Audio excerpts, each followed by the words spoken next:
بسم اللہ الرحمن الرحیم الحمد للہ الذی کفا والصلاة والسلام علی حبیبہ المصطفیٰ اما بعد باب ہفتم بروزن افعوال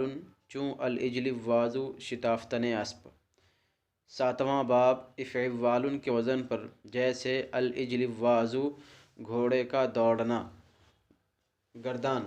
اجلوز یجلوز اجلوازا فهو مجلوز الامر منه اجلوز والنهی عنه لا تجلوز الاخروات چوب تراشیدن لکڑی تراشنا لکڑی چھیلنا الاعلوات قلادہ در گردن شتر بستن اونٹ کی گردن میں قلادہ باندھنا لٹکانا یقال اعلوت البعیر اذا تعلق بعنقه قلادة کہا جاتا ہے اعلوت البعیر اس نے اونٹ کی گردن میں قلادہ ڈال دیا جب اس کی گردن میں قلادہ ڈال دے بداں کہ یہ باب ہم لازم است و در قرآن شریف نیامدہ جان لو کہ یہ باب بھی لازم ہے اور قرآن شریف میں نہیں آیا ہے۔ الاعلوات کا معنی مصنف نے اونٹ کی گردن میں قلادہ ڈالنے سے کیا ہے، اس معنی کو ثابت کرنے کے لیے کہ اس کا معنی یہی ہے اہل عرب کا وہ جملہ نقل کیا ہے جب اونٹ کی گردن میں قلادہ ڈالنے کے بعد لوگ استعمال کرتے ہیں اعلوت البعیر۔ یہ باب بھی دوسرے بابوں کی طرح لازم ہے اور اس باب کا بھی استعمال قرآن شریف میں نہیں آیا ہے، یعنی اس باب سے کوئی فعل قرآن میں استعمال نہیں ہوا ہے۔ باب ہشتم بروزن افاعل چون الثاقل گراں بار شدن و خضرا گراں بار ساختن۔ آٹھواں باب افاعل کے وزن پر جیسے الثاقل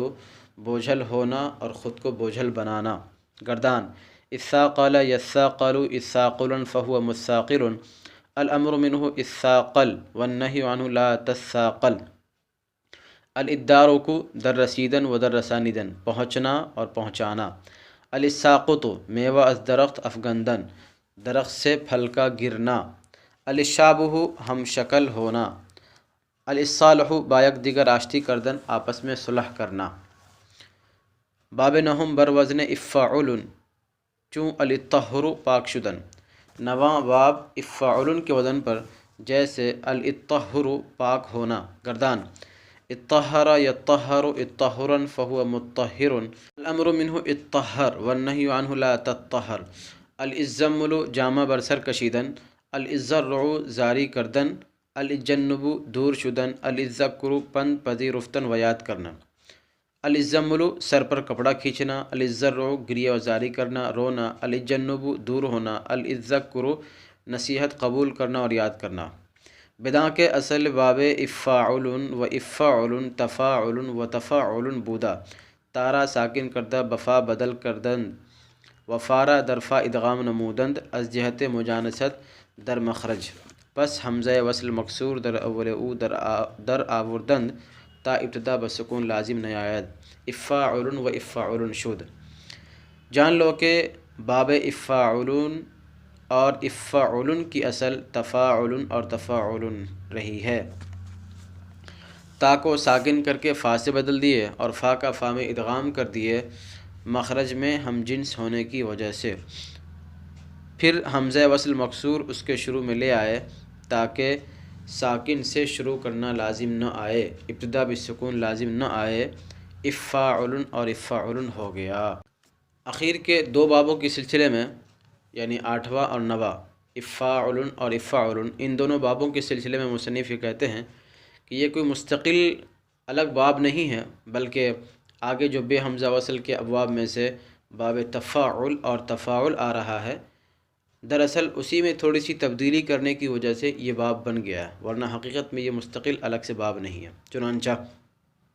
افاعل اصل میں تھا تفاعل اور افاعل اصل میں تھا تفاعل۔ افاعل تفاعل تھا، تا کو فا سے بدل دیے، اس لیے کہ دونوں کا مخرج تقریباً ایک ہے، قریب قریب ہے، فا اور تا کا مخرج قریب قریب ہے، تو قرب مخرج وہی اسی کو کہا مخرج میں ہم جنس ہونے کی وجہ سے، مخرج میں قربت کی وجہ سے تا کو فا سے بدل دیے اور پھر فا کا فا میں ادغام کر دیے۔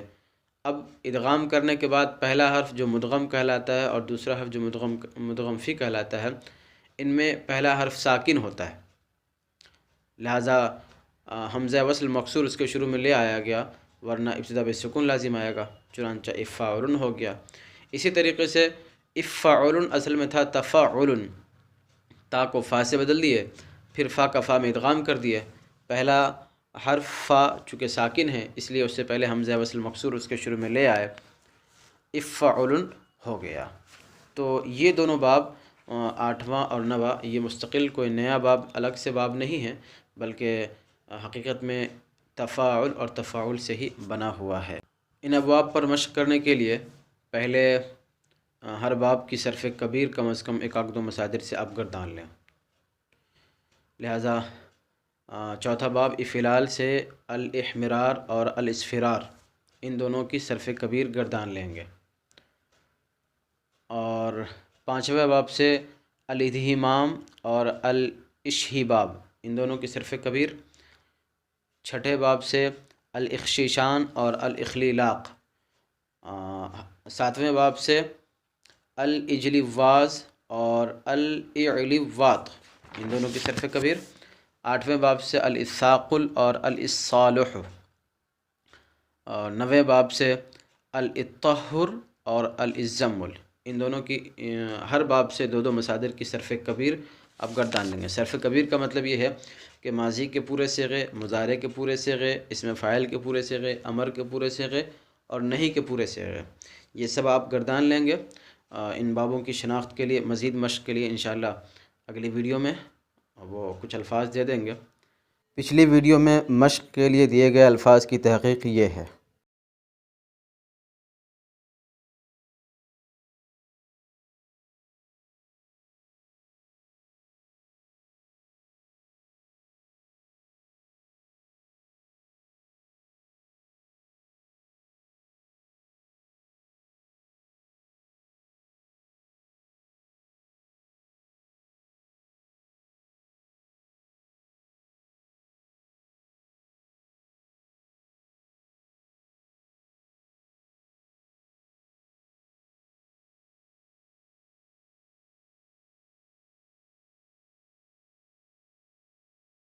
السلام علیکم ورحمۃ اللہ وبرکاتہ۔